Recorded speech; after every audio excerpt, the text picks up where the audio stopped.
Congratulations, Alexia Umansky and Jake Zingerman. Kyle Richards and Mauricio Umansky's daughter officially tied the knot. The couple celebrated their love with a romantic Midnight Garden-themed wedding in Los Angeles last September 6, 2025. Kyle looked thrilled for the happy couple.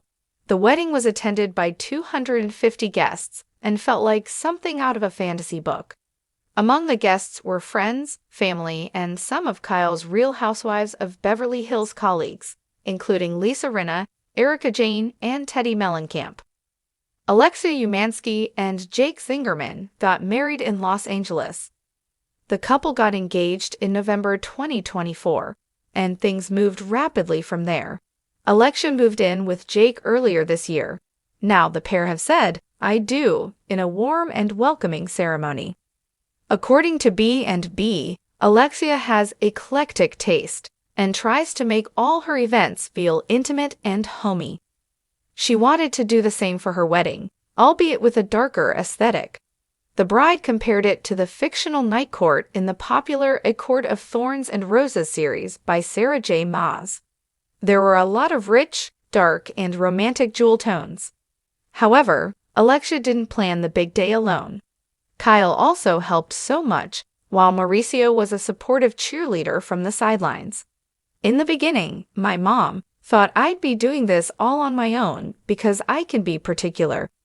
But one day I looked at her and I was like, no, we need to be doing this together," Alexia shared. "I need my mom to hold my hand a bit." The bride's family hosted an intimate rehearsal dinner in their backyard the night before the wedding.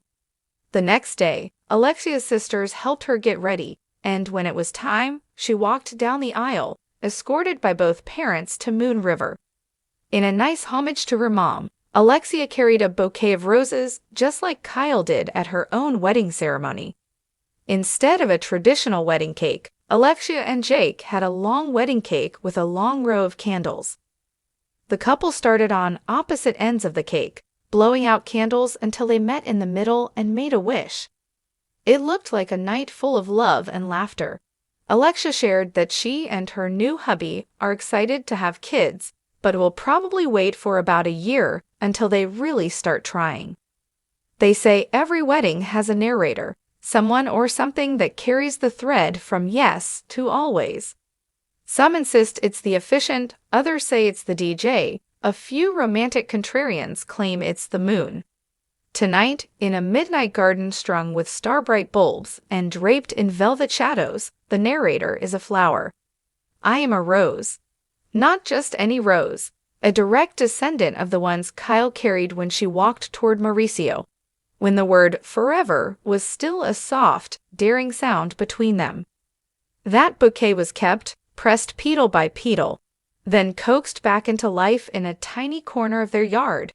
Cuttings became stems, stems became canes. Years later, those canes yielded me one bloom among many, tight-budded and blushing, the color of a whispered secret. When Alexia reached for me this afternoon, her fingers trembled the way all brave things tremble before they become braver. Just like moms," she said, lifting the bouquet. "To be chosen is to be believed in." The day was the kind that begins like any other, silver coffee spoons clinking, the house still wearing the last of morning's pajama hush. But even the birds knew something electric was in the air. Kyle's backyard had been transformed for last night's rehearsal dinner, candlelight pooling in bowls, the scent of citrus and garlic winding around laughter.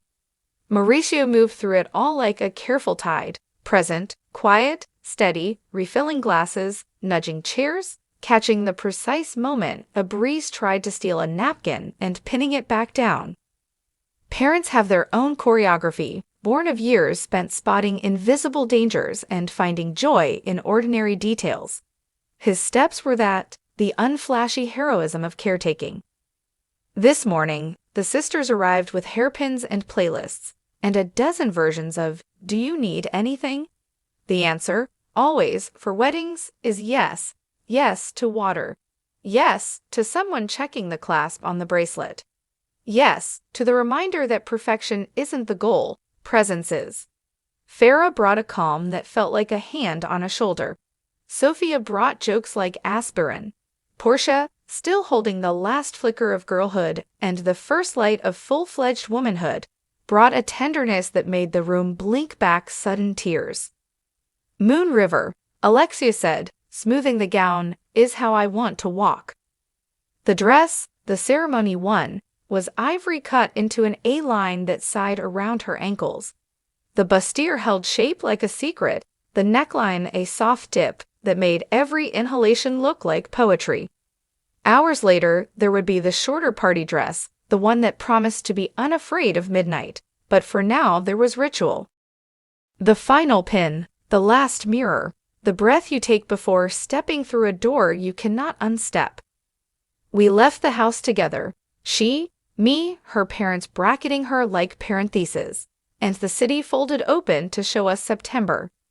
Los Angeles is not famous for seasons, but if you pay attention, there is a hush that comes every year right here, like a page turning softly. We arrived at the venue as the light began to pull itself upright, slipping from honey to amber to a violet so deep it almost sang. Jewel tones everywhere, garnet glassware, ink-dark linens that swallowed and returned the candle's glow, emerald moss pooling at the base of uneven stone pedestals. It felt, how do humans say it? Something like a fantasy book. Like you could press your hand to the air and find a softness the world doesn't usually allow. The night court idea lived in the corners. Not cosplay, not literal, but spirit. Shadows that welcomed instead of warning. A sense that vows, when spoken under a generous darkness, can be both wilder and truer. Even the music during sound checks slipped in and out as if on padded feet. We've heard the river before we saw it, the arrangement grouped in the distance, the melody carrying the shape of a promise. 250 guests arrived in increments. That's always how it happens, first a trickle, then a stream, then a tide. Friends and family in silks and satins, tuxedos cut like arrowheads, conversations rising in little fragrant clouds. A constellation of women with confident laughs and men with cufflinks that flashed when they gestured. Some faces famous only to the heart. Lisa Rinna swept through with a theatrical wink that made 3 people stand taller by accident. Erica Jane glittered in a way that said she has never once argued with a mirror. She is on identical terms with every reflective surface. Teddy Mellencamp's smile made strangers feel like maybe they weren't strangers after all. There was hugging, which humans pretend is about greeting but is really about memory. The body reminding the body of 1,000 other times it has been held and found to be safe. Beneath the canopy, the arch was made of branches that had been convinced to circle back on themselves. Some of my cousins, darker roses, moody and amused, nested between black calla lilies and peacock blue anemones with eyes like secrets. Jewel-tone ribbons lifted and fell in the wind, their edges whispering, "This is the color of courage, and this is the color of joy, and this one, is the color of the next chapter." As the last guests found seats, the hush arrived. It always does, that collective exhale that says the ordinary world is pausing. Let's let something extraordinary happen now. The processional began like a veil being lifted, note by note, the first recognizable measures floating out. Moon River, wider than a mile. I am a flower, but even I have a sense of humor. 2 drifters, off to see the world, the song said, and the aisle made itself a river.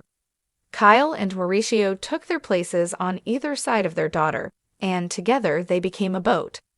Walking is simple until it's not. Until each step is a sentence you've been writing your whole life.